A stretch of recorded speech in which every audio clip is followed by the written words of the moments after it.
وہ اپنے اپنے حصے کا سچ بولے گا یا اپنے اپنے حصے کی جو بات کرے گا. عمران خان جو ان کے حق میں بات ہوئی ہے وہ بات کریں گے اور خواجہ آصف صاحب آ کے اپنے حصے کی بات کریں گے. تو یہ تو ہے, وہ تو رپورٹ نہیں کر سکتے, رپورٹ تو ظاہری بات ہے ہم نے کرنا ہے. اور ہمارا جو بنیادی وہ ہے کہ لوگوں تک درست جو حقائق پہنچے. اب ٹی وی کی رپورٹنگ کا یہ مسئلہ ہے کہ وہ ٹکر پہ چلتی ہے اور ٹکر سیاق و سباق سے ہٹ کے بعض اوقات رپورٹ ہو جاتا ہے, یہ بڑا مسئلہ ہے. اس لیے مجھے لکھنا پڑا کہ وہ تفصیل سے لوگوں کو تک پہنچے, خواہ 1000 لوگوں تک پہنچے لیکن ان تک درست کارروائی پہنچ سکے. یہ اس کا بنیادی مقصد ہے. جو سیاسی رہنمائیں باہر آ کے بات کرتے ہیں وہ ایک حصہ رپورٹ کرتے ہیں یا ایک حصہ اپنے اس کا, جس طرح آج عمران خان صاحب نے کہا کہ اسٹیل مل نکل آئی ہے, تو بات تو ان کی ایک حد تک درست ہے کہ اسٹیل مل نکل آئی ہے, لیکن اس اسٹیل مل کہاں سے نکلی, کیسے نکلی, یہ ان کو بھی پتہ نہیں ہے اور ابھی تک ہمیں بھی پتہ نہیں ہے, کیونکہ صرف مخدوم علی خان نے کہا ہے کہ میں ان کا وکیل نہیں ہوں, حسین نواز کا. تو یہ اب ان کے بیٹے کے وکیل جو ہیں وہ سلمان اکرم راجہ وہ آ کے عدالت کو بتائیں گے. تو دوسری جانب سراج الحق صاحب جو ہے نا وہ اپنی بات کرتے ہیں اور خواجہ صاحب اور سعد رفیق صاحب آ کے اپنے حصے کا سچ بیان کرتے ہیں جو ان کے حق میں ریمارکس ہوئے ہوتے ہیں. تو بنیادی طور پر ابھی کیس کسی رخ پہ گیا نہیں ہے, کیونکہ کوئی ایسے ڈاکومنٹس عدالت کے سامنے ابھی تک نہیں آئے کہ جس سے ہم کہیں گے کارروائی کسی ایک رخ پہ مڑ رہی ہے. ابھی تک سب کے لیے اوپن ہے اور عدالت باہر بار بار اگر یہ پوچھ رہے ہیں ججز کہ آپ ہمارے سامنے کوئی چیز کنکریٹ ایویڈنس لائیں جس پہ ہم ریلائی کر سکیں, کیونکہ یہ 184(3) کی کارروائی ہے, عوامی مفاد کا مقدمہ ہے اور سپریم کورٹ اس میں ابھی تک کسی انکوائری کو انیشیٹ نہیں کیا. تو انکوائری انیشیٹ کیے بغیر جو ڈاکومنٹس عدالت کے سامنے موجود ہیں اس پہ کوئی ڈیسیژن نہیں لے سکتی. مثلا آج جسٹس اعجاز افضل نے کہا کہ آپ جن ڈاکومنٹس یا ٹیکسٹ گوشوارے ہمارے سامنے پیش کر رہے ہیں, انہوں نے وزیر اعظم کے وکیل کو کہا کہ یہی تو عمران خان یعنی پٹیشنر نے بھی یہی پیش کیے ہوئے ہیں, اب وہ اس پہ کچھ اور کہہ رہے ہیں, آپ اس پہ کچھ اور کہہ رہے ہیں. ٹیکس کے قانون میں صرف تضاد جی نہیں, لیکن انہوں نے کہا کہ اب یہی ڈاکومنٹس پہ آپ کچھ اور کہہ رہے ہیں, اسی ڈاکومنٹس پہ عمران خان کے وکیل کچھ اور کہہ رہے ہیں. اب ہم نے اس کو ایگزامن کرنا ہے تو ہم کیسے ایگزامن کریں گے؟ اچھا, یہ ایک کچھ ریمارکس جو ہیں جسٹس عظمت سعید کی طرف سے جو آئے ہیں وہ بڑے دلچسپ ہیں اور وہ میں پڑھ دیتا ہوں. عظمت سعید صاحب نے ایک فارم اٹھایا اور انہوں نے کہا کہ بولے 100 سوالوں کا سامنا ہے, ایسا جواب ریکارڈ کے ساتھ سامنے نہیں آ رہا جس پر اعتبار کر سکیں. لوگ عدالت کی طرف دیکھ رہے ہیں جبکہ درخواست گزار بھی جوا کھیل رہا ہے. استدعا کی گئی ہے کہ اس ریکارڈ پر فیصلہ کیا جائے.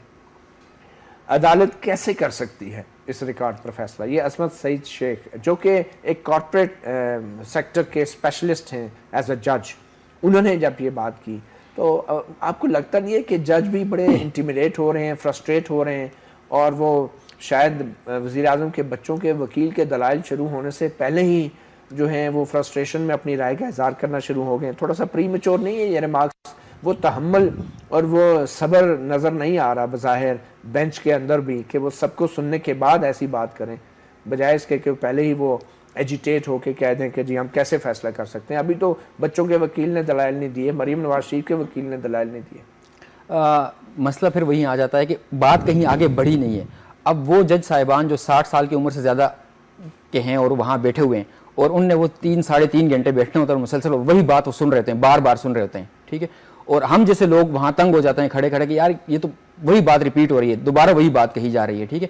تو ان جج صاحبان نے آج کورٹ روم کا جو ٹائم ہے 1 بجے, اس سے ختم ہونے سے 10 منٹ پہلے آپ کہہ سکتے ہیں کہ انہوں نے تنگ آ کے یہ انہوں نے کہا کہ کسی نے تو فیصلہ کرنا ہے. مثلا میرے جو سمجھا کہ ان کا یہی تھا کہ یار ہم تو نہیں کر سکتے, اللہ میں یہی کرے گا, کچھ تو کرے گا, ٹھیک ہے. تو انہوں نے کہا کہیں نہ کہیں تو ہونا ہے, کیونکہ انہوں نے دیکھ لیا تھا کہ 184(3) جو ہے اس کے دائرہ اختیار سماعت جو ہے ان کا وہ محدود ہے, اس میں وہ خود سے انکوائری نہیں کر سکتے, خود سے ٹرائل کورٹ کا کردار ادا نہیں کر سکتے, کمیشن بھی نہیں بنایا. تو یہ بنیادی طور پر تو کمیشن بنتا تو پھر وہاں ایک جج کے سامنے وہ کہتا FBR کو کہ آپ یہ مجھے ثابت کر کے دیں کہ یہ گوشوارہ جو ہے یہ درست ہے یا نہیں ہے, اس کے اکاؤنٹ سے یہ پیسے گئے ہیں یا نہیں گئے, یہ حسین نواز کے اکاؤنٹ ہے, اس کو معلوم کریں کہ اس تاریخ میں یہ پیسے نواز شریف کے اکاؤنٹ میں گئے یا نہیں اور نواز شریف کے اکاؤنٹ میں آئے یا نہیں, تو وہ اس وقت ہو سکتا. اب آپ نے ایک ڈاکومنٹس اٹھایا ہوا ہے, ان کے سامنے رکھا ہوا ہے, وہ اس پہ کچھ کر بھی نہیں سکتے. اس پہ کمیشن بنتا تو بہتر تھا. اب میرے خیال میں تو جو انکوائری ہے وہ تو کمیشن ہی کر سکتا ہے. تو پھر یہ 5 ججز کیا کر رہے ہیں, کیوں اس طرح کر رہے ہیں؟ 3 مہینے ہو گئے اور اینڈ پہ جا کے اگر پھر بھی انہوں نے کمیشن ہی بنانا ہے تو پھر یہ کیوں؟ یہ آپ سمجھتے نہیں ہیں کہ سارا وقت کا ضیاع ہو رہا ہے؟ وقت کا ضیاع تو اگر ہم دیکھیں تو یہ ججز جو بیٹھے ہوئے ہیں یہ لوگوں کے پیسے سے, ریاست کے یا عوام کے ٹیکس کو پیسے سے بیٹھے ہوئے ہیں, اور یہ 5 جج جو ہے اتنے دنوں میں کم از کم بھی ہم نے جو دیکھا ہے یہ 350-400 کیس سن کے لوگوں کے فیصلے کر لیتے ہیں. لیکن چونکہ ایک ایسا مقدمہ آ گیا ہے جو سیاسی نوعیت کا بھی ہے اور لوگ کہتے ہیں کہ عوامی یا قومی مفاد کا بھی ہے, تو اب اس کی جب انٹرپریٹیشن کریں گے تو ٹائم تو ظاہرہ ہو رہا ہے, یہ تو ایک مسئلہ ہے. اچھا امجد صاحب, آپ کے لیڈر کی طرف سے کہا گیا کہ سپریم کورٹ اب جو بھی فیصلہ کرے گی ہمیں منظور ہوگا, تو کیا توقع آپ کی؟ آپ سمجھتے ہیں کہ سپریم کورٹ نواز شریف صاحب کو نائل قرار دے دے گی؟ کتنی توقع آپ کو؟ آپ مطیع اللہ بھائی آپ کورٹ کہہ رہی ہے کہ آپ جوا کھیل رہے ہیں. دیکھیں مولوی تمیز الدین کیس کے جب فیصلہ ہوا اس کے بعد کورٹس پہ آج تک یہ ہے کہ کورٹس جو ہے نظریہ ضرورت کے تحت جو ہے وہ فیصلے کرتی آئی ہیں. اب بھی کرنا چاہیے؟ نہیں. اچھا اب ایک ٹائم آ چکا ہے جس میں اب کورٹس کو دیکھیں سپریم کورٹ چونکہ کورٹ آف لا بھی ہے اور کورٹ آف جسٹس بھی ہے, یقیناً ہمیں توقع ہے کہ وہ انصاف کرے گی. لیکن وہ نظریہ ضرورت تو صرف فوجی آمروں کے حق میں دیکھیں ہر حساب سے نا آپ بہت کس سارے کے حق میں آپ نظریہ کہہ رہے ہیں کہ نہیں ہونا چاہیے؟ دیکھیں اب میں نے ایک بات کی کہ نظریہ جمہوریت ضروریت دیکھیں وہی یہی بات کر رہا ہوں. جمہوریت میں بھی نظریہ ضرورت رہا ہے آپ کے خیال میں؟ دیکھیں بہت سارے اگر فیصلے آپ دیکھیں تو اس کے حوالے سے بہت سارے حوالے بہت ساری پارٹیز یہ کہنے پہ مجبور ہیں کہ دوسرے پروونسز سے اگر کوئی پرائم منسٹر ہوتا یا کوئی اور کسی پارٹی سے پرائم منسٹر ہوتا تو اس کے کب کا وہ جیل میں چلا گیا ہوتا. بات یہ ہے کہ جو سچ ہے آج اگر آپ دیکھیں میاں صاحب نے لاہور میں اس کے میاں شریف صاحب کے کتنے تیل کے کنویں تھے جو ان کا کاروبار اپنا بنا, ایمریٹس کے اندر بنا, اسٹیبلش ہوا, پھر اس نے سعودیہ میں اسٹیبلش بھی ہوا, پھر قطر میں اسٹیبلش ہوا, پھر یو کے میں دیکھیں اربوں روپے کھربوں روپے کی. دیکھیں ثبوت اس سے بڑی کیا ہے کہ وہ ان کا نام آف شورز کمپنیز میں آیا.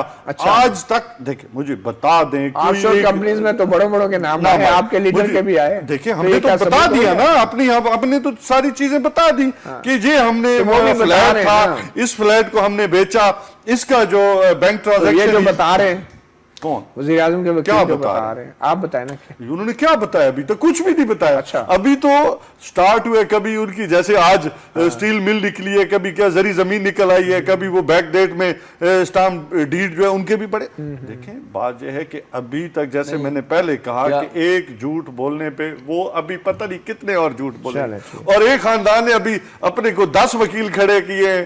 مطلب آپ لوگوں نے کمیشن کا بائیکاٹ کی دھمکی کیوں لگائی؟ دیکھیں ہم سمجھتے ہیں کہ سپریم کورٹ کو فیصلہ دینا چاہیے اور بغیر کمیشن کے. دیکھیں فیصلہ اس لحاظ سے کہ اب نظریہ ضرورت کو ختم کر کے ریالٹی کے اوپر انصاف ملنا چاہیے, اور اس کرپشن سے کی گئی پیسے جو ہمارے ہیں پاکستانی قوم کے, یہ واپس پاکستان کے اندر آنے چاہیے. ٹھیک. معین بٹو صاحب, شروع میں تو آپ کے وزیر اعظم جو تھے انہوں نے وکیل کے ذریعے کہا تھا کہ وہ ان درخواستوں کے اوپر تکنیکی اعتراضات نہیں کریں گے اور کسی قسم کا استثناء بھی نہیں مانگیں گے, مگر آپ کے وکیل نے استثناء مانگا تو نہیں, مگر آئین میں موجود آرٹیکل 66 کی طرف توجہ ضرور دلائی ہے کہ اس آرٹیکل کے تحت جو پارلیمنٹ کے اندر تقاریر کی جاتی ہیں ان کی بنیاد پہ کسی رکن اسمبلی کے خلاف کارروائی نہیں کی جا سکتی. یہ آئین میں آرٹیکل 66 میں ہے. آپ لوگ استثناء مانگ نہیں رہے مگر ساتھ ہی کہہ رہے ہیں کہ یہ استثناء صرف نواز شریف کا نہیں پوری پارلیمنٹ کا ہے, تو اس وجہ سے سپریم کورٹ کو بھی اس پہ غور کرنا چاہیے. تو کیا کوئی سیکنڈ تھاٹ سے یہ یو ٹرن بھی کہا جا رہا ہے وزیر اعظم کی طرف سے, اور یہ استثناء بھی ایک قسم کا اس کو قرار دیا جا رہا ہے جو آپ مانگ رہے ہیں؟ آپ یہ دیکھیں جی کہ اگر استثناء کی جو وہاں مطلب موجودگی ہے آئین میں, لیکن اس کے باوجود اگر وکیل صاحب نے استثناء نہیں مانگی, انہوں نے ویسے ذکر کیا ہے کہ آئین میں یہ پریویلیج ہے جتنے بھی پارلیمنٹیرین ہیں ان کو کہ جو اسمبلی میں بات کی جاتی ہے اس کے وہ جواب دے کہیں اور نہیں ہے, مگر اس کے باوجود انہوں نے استثناء مانگا نہیں ہے. اس کا ایک انہوں نے کہا کہ یہ ہمارے پاس یہ ایک پریویلیج ہے لیکن ہم اس کا فائدہ نہیں اٹھائیں گے. یہ تو آپ یہ سمجھیں کہ زیادہ انہوں نے ایک فراخ دلی کا ثبوت دیا ہے کہ باوجود اس کے کہ استثناء ہے پھر بھی ہم نہیں اس طرف جائیں گے. جہاں تک میرے دوستوں نے یہ کہا کہ جی آف شور کمپنیز میں نام آیا ہے, تو سب سے پہلے تو یہ بتائیں کہ میاں نواز شریف کا نام اس میں ہے. ان کے تو لیڈر صاحب کا نام براہ راست ان کا نام ہے, مگر میاں نواز شریف کا براہ راست اس میں نام نہیں ہے.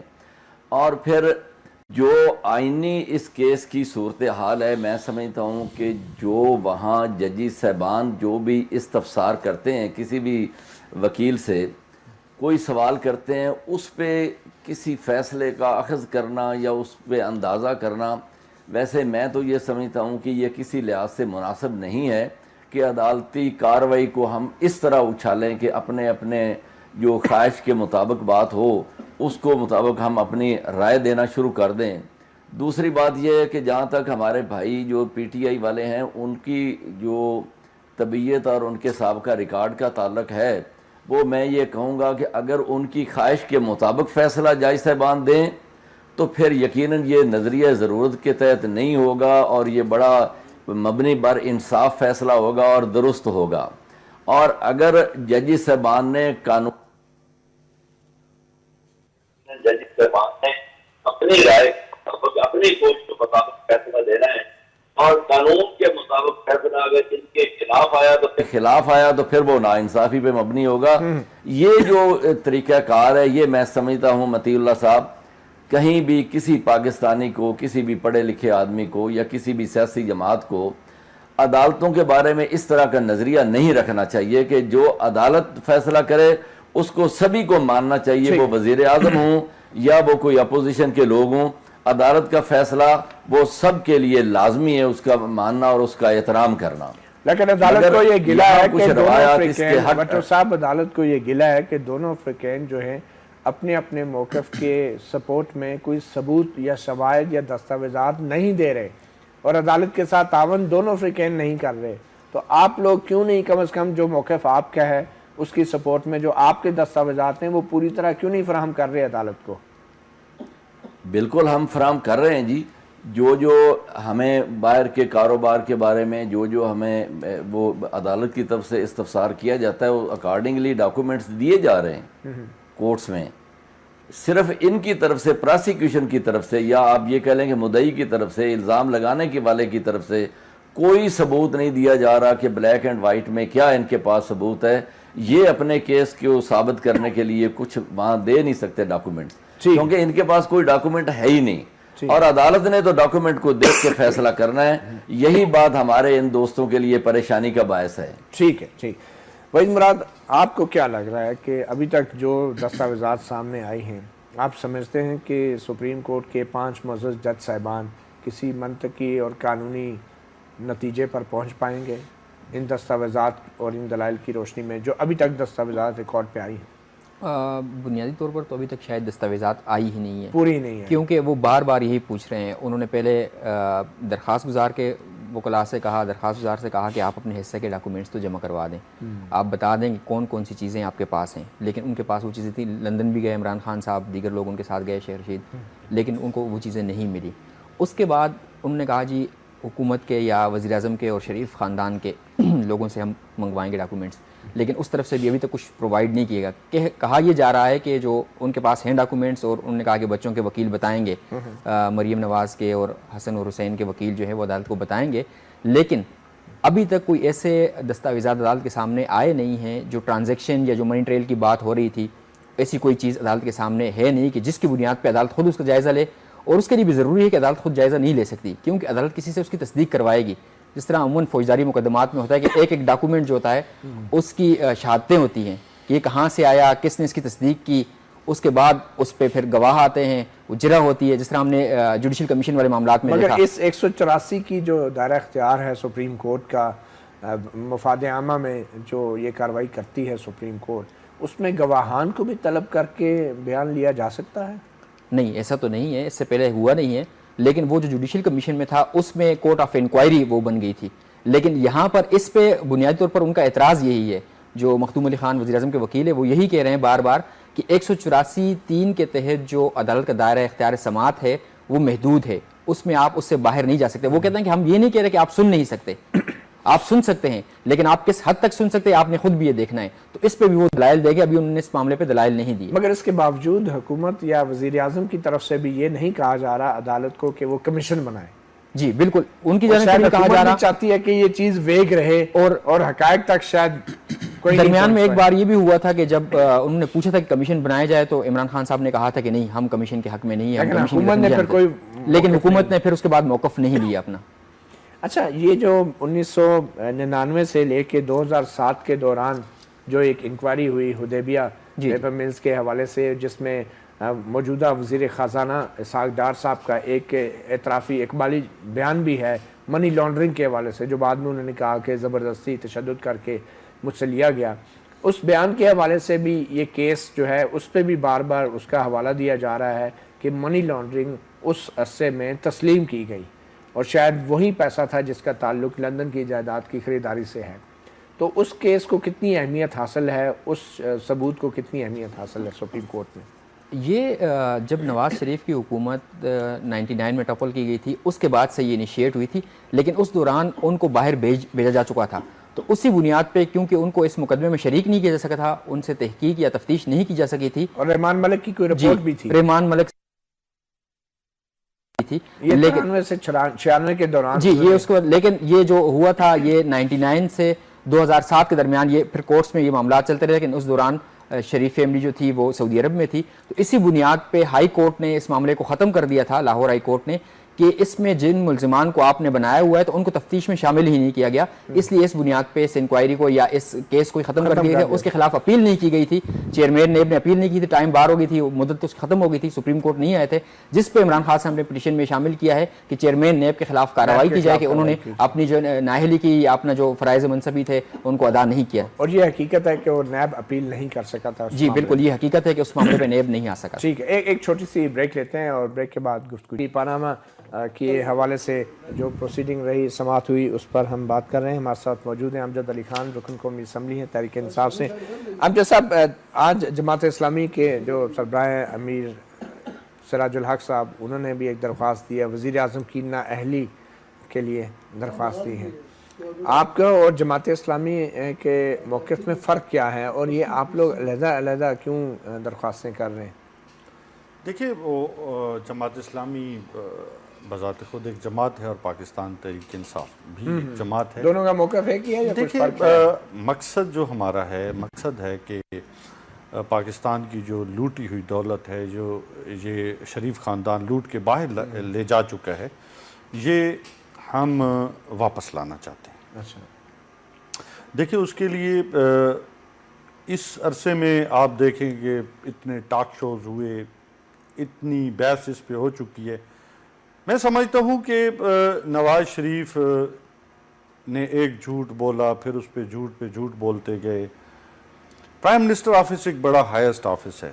جیسے خان صاحب نے آج دیکھیں، خان صاحب نے بڑی، دیکھیں خان صاحب نے ابھی تک آپ لوگ ایک ایسا ثبوت نہیں دے سکے کہ وزیر اعظم نے جھوٹ بولا ہے. دیکھیں 3 مہینے خان صاحب نے ایک بڑی خوبصورت بات کی ہے. اچھا، وہ کیا کی ہے کہ کوئی بھی آفس پرائم منسٹر آفس جو ہے وہ جمہوریت کے اندر ایک مورل اتھارٹی رکھتا ہے. لیکن افسوسناک بات ہے کہ آپ کا جو پرائم منسٹر ہے وہ اپنی کریڈیبلٹی کھو چکا ہے. اچھا، پبلک میں چلے جائیں، پبلک میں چلے جائیں، مجھے کوئی بتا دے، مجھے آپ اب حلف کر کے بتا دیں کہ ہمارے پرائم منسٹر نے یہ پیسہ چوری نہیں کیا.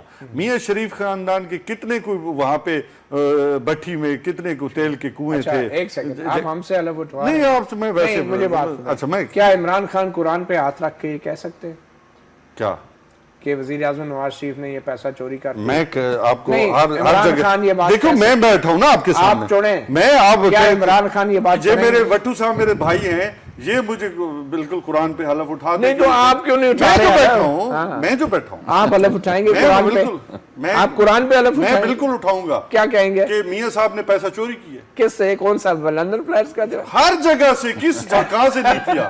مجھے بتائیں کہ کہاں سے اگر نہیں آپ کیا. اس طرح فیصلے کروانے ہیں آپ نے، مجھے پھر آئین پہ آپ کس بات کا حلف اٹھاتے ہیں؟ قانون پہ آپ کس بات کا حلف اٹھاتے ہیں؟ اگر فیصلے اسی طرح ہونے ہیں جس طرح آپ کہہ رہے ہیں کہ حلف اٹھائیں. کیا پیسہ نہیں چوری ہوا؟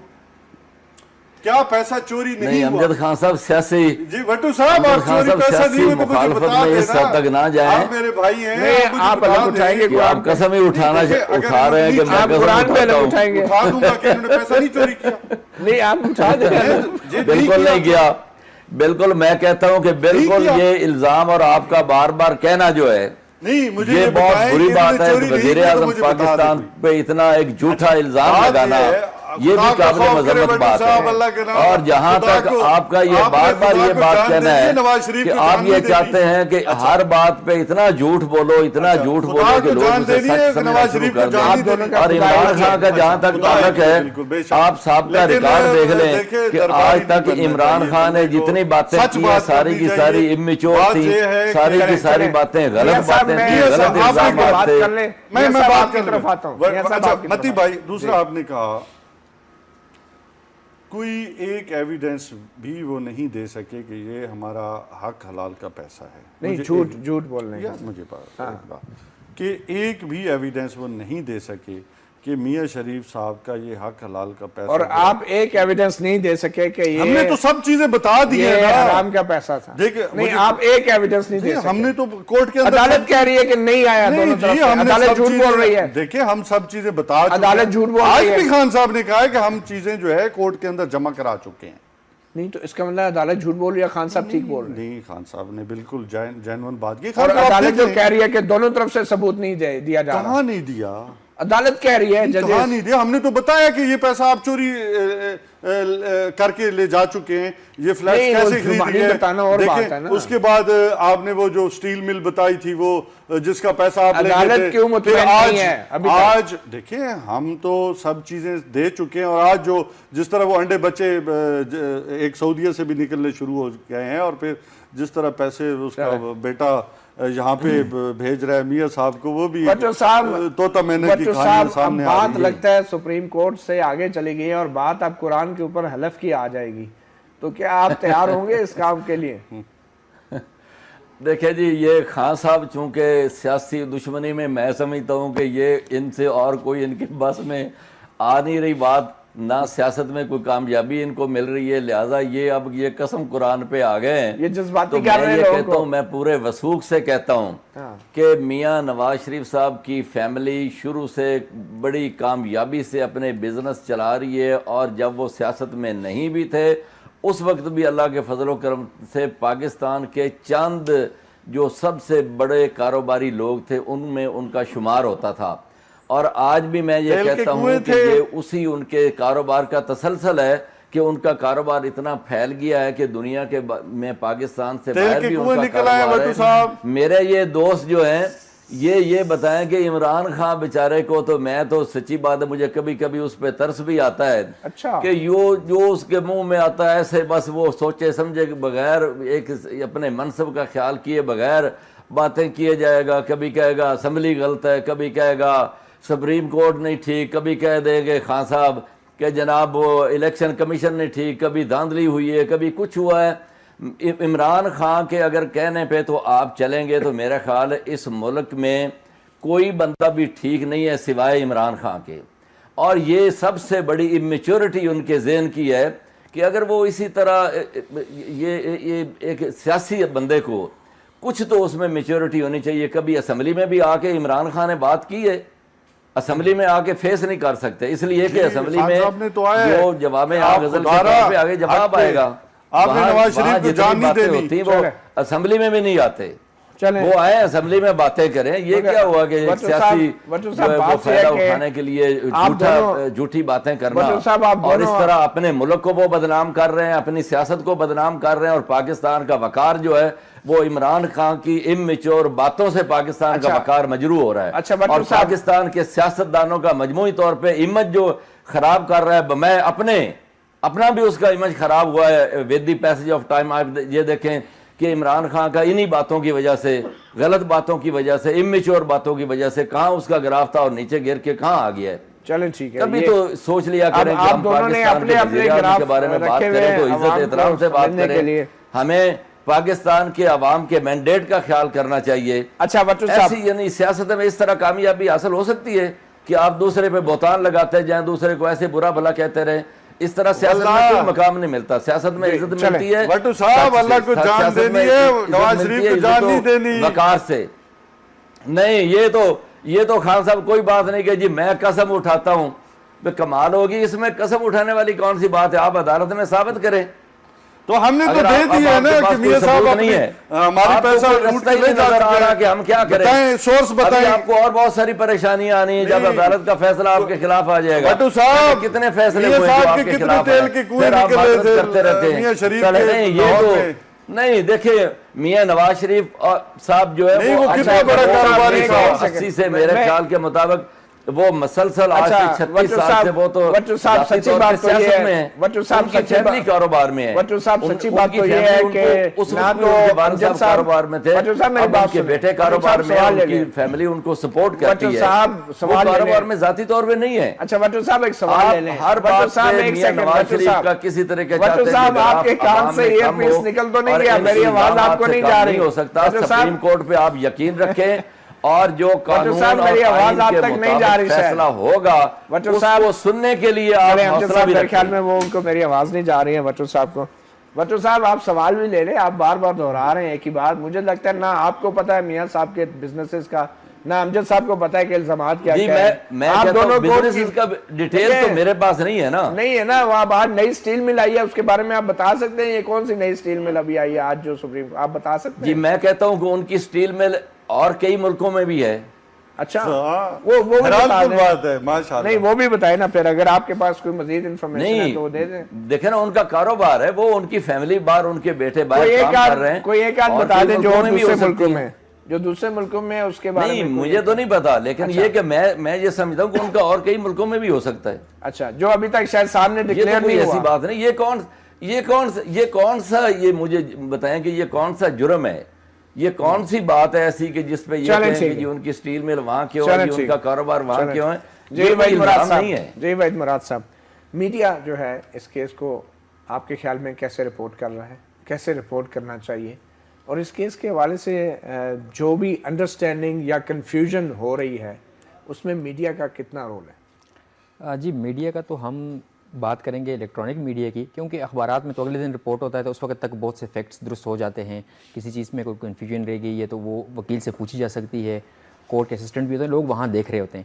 لیکن الیکٹرانک میڈیا چونکہ وہ ٹکر جرنلزم ہم اس کو کہہ رہے ہیں، ٹکر پہ چلتا ہے اور ٹکر سیاق و سباق سے ہٹ کے بھی چل جاتا ہے، اور شاید ججز بھی اس ٹکر جرنلزم سے متاثر ہوتے ہیں، پکڑتے ہیں، بالکل متاثر ہوتے ہیں، بلکہ انکریج کرتے ہیں، بلکہ وقفے کے دوران وہ جا کے دیکھ لیتے ہیں۔ پہلے دن یہ ہوا کہ وقفے کے دوران انہوں نے جا کے دیکھ لیا کہ باہر ٹاک ہوئی ہے عمران خان یا ان کے، اچھا وہ ٹی وی بھی دیکھتے ہیں جا کے وقفے میں؟ جی انہوں نے کہا کہ ہم نے دیکھا کہ فواد چودھری صاحب نے ٹاک کی ہے تو کورٹ روم کے باہر جو ہے وہاں ٹاک نہ کریں، آپ باہر سڑک پہ چلے جایا کریں، یہ انہوں نے پہلے دن کہا۔ جسٹس آصف سعید کو وہ ساتھ ساتھ ٹی وی دیکھ رہے ہیں کہ ہم جو کہہ رہے ہیں جب وہ وقفے میں جاتے ہیں، ظاہر بات ہے چائے جہاں پر وہ ان کا ریسٹ روم ہے جہاں وہ چائے پیتے ہیں تو وہاں ظاہر بات ہے ٹی وی لگا ہوگا۔ آپ سمجھتے ہیں کہ کچھ باتیں ججز حضرات جو ہیں وہ کرتے ہی میڈیا کے لیے اور ٹکرز کے لیے؟ میرے خیال سے تو کچھ باتیں ججز حضرات شاید پٹیشنرز کو یا رسپونڈنٹ کو خوش کرنے کے لیے بھی کرتے ہیں جو جن کا فیصلے سے کوئی تعلق نہیں ہوتا، یا مطمئن کرنے کے یہ مطمئن کرنے کے لیے یا کیس میں ان کی دلچسپی برقرار رکھنے کے لیے، کیونکہ بہت سے لوگ کورٹ میں سو بھی جاتے ہیں تو انہوں نے شاید ان کو جگانے کے لیے بھی بہت سے لوگ ہیں جو سوتے ہیں، سیاستدان بھی سو جاتے ہیں، اینکرز بھی کچھ جا کے وہاں سو جاتے ہیں۔ آج بھی ہم نے ایک اینکر کو دیکھا، بہت بڑے اینکر تھے، وہ سو گئے تھے، ٹھیک ہے۔ اس دن تو عمران خان صاحب نے خود کہا شیخ رشید صاحب کے بارے میں کہ کل انہوں نے کہا کہ وہ خراٹے بھر رہے تھے، آج میں ان کے خراٹے سنے ہیں میں نے کورٹ روم میں، یہ تو عمران خان صاحب نے باہر میڈیا پہ کہا اور سب میں رپورٹ ہوا۔ تو ججز حضرات جو ان لوگوں کو جگانے کے لیے تو شاید وہ بعض اوقات کہہ دیتے ہیں کہ شاید لوگ جاگ جائیں تو لوگ دلچسپی برقرار رہے۔ کچھ ریمارکس پہ لوگ اتنے ایکسائٹڈ ہو جاتے ہیں کہ اپنی سیٹ پہ کھڑے ہو جاتے ہیں، ایسے یہ تو ہوتا ہے۔ آج خواجہ صاحب نے بھی اس کو باہر آ کے کہا تو یہ ہوتا ہے۔ ایک تو رپورٹر بھی کرتے ہیں، وہ کرتے یہ ہیں کہ تاکہ سن سکیں بہتر طور پر کہ ججز کیا کہہ رہے ہیں۔ کورٹ روم کے اسپیکر شاید اتنے اچھے نہیں ہیں ہمیں بعض اوقات، لیکن جو درخواست گزار ہیں وہ ایکسائٹڈ ہو کے بھی بعض اوقات اٹھ جاتے ہیں کہ کوئی جج اگر ریمارکس دے رہا ہے تو وہ اٹھ کے ایکسائٹڈ ہو کے آگے جا کے وہ کرتے ہیں۔ لیکن جہاں تک میڈیا کی رپورٹنگ کی بات ہے تو میرا خیال ہے، بطور طالب علم میں میڈیا کا اسٹوڈنٹ ہوں، تو میرا یہ خیال ہے کہ جس طرح عالمی جو معیار ہے کورٹ رپورٹنگ کا، اس کو دیکھتے ہوئے ہمیں یا تو وقفے میں آ کے رپورٹ کرنا چاہیے 11 سے 11:30 کا جو وقفہ ہوتا ہے، یا جب 1 بجے سماعت ختم ہو جائے پھر ہم آپ کے لوگوں کو بتائیں درست طریقے سے کہ کیا ہوا ہے۔ ابھی پچھلے دنوں ہم نے دیکھا وہ ایک ایتھلیٹ تھے ٹانگوں سے معذور جس کے خلاف اس کی گرل فرینڈ کا کیس چل رہا تھا پریٹوریا میں، جو ساؤتھ افریقہ میں، تو بی بی سی اور CNN اس کو براہ راست رپورٹ کر رہا تھا کورٹ روم سے، اس میں ملزم کو نہیں دکھاتے تھے لیکن سائٹ پہ پوری لائیو ٹرانسمیشن۔ اس کے بعد جب وہ کورٹ کی پروسیڈنگ ختم ہوتی تھی سماعت، اس کے بعد وہ اس کا کارسپونڈنٹ یا اس کا رپورٹر آ کے اسکرین پہ بیٹھتا اور پوری ڈیٹیل بتاتا تھا۔ یہ ہونا چاہیے میرے خیال سے۔ چلیں جو بین الاقوامی معیار کی اگر بات ہوئی تو میڈیا کے لیے معیار نہیں ہے، معیار ججوں کے لیے بھی ہوتا ہے، ریمارکس دینے کا معیار بھی ہے جو انٹرنیشنلی اگر فالو کیا جائے تو شاید یہ نہ ہو جو ہو رہا ہے۔ بٹ اینی وے وقت ختم ہو گیا ہے۔ امجد علی خان صاحب، وحید مراد، محمد معین بھٹو صاحب، آپ کا بہت شکریہ. اور ابھی میرے خیال میں فلم باقی ہے اور یہ معاملہ اتنے جلدی شاید نہیں نپٹایا جائے گا. ابھی وزیر اعظم کے جو بیٹی ہیں مریم نواز، ان کے وکیل شاہد حامد نے دلائل دینے ہیں. پھر جو حسین نواز ہیں ان کے وکیل ہیں سلمان اکرم راجہ، انہوں نے دلائل دینے ہیں. اور پھر ظاہری بات ہے دوسرے فریق نے بھی کچھ دلائل دینے ہیں، جس کے بعد ہی شاید 5 معزز جج صاحبان سپریم کورٹ کے تاریخ میں پہلی بار اس معاملے کو کسی منطقی انجام تک پہنچا پائیں گے. اپنا گریبان سے اتنا ہی. مطیع اللہ جان کو اجازت دیجیے. اللہ حافظ.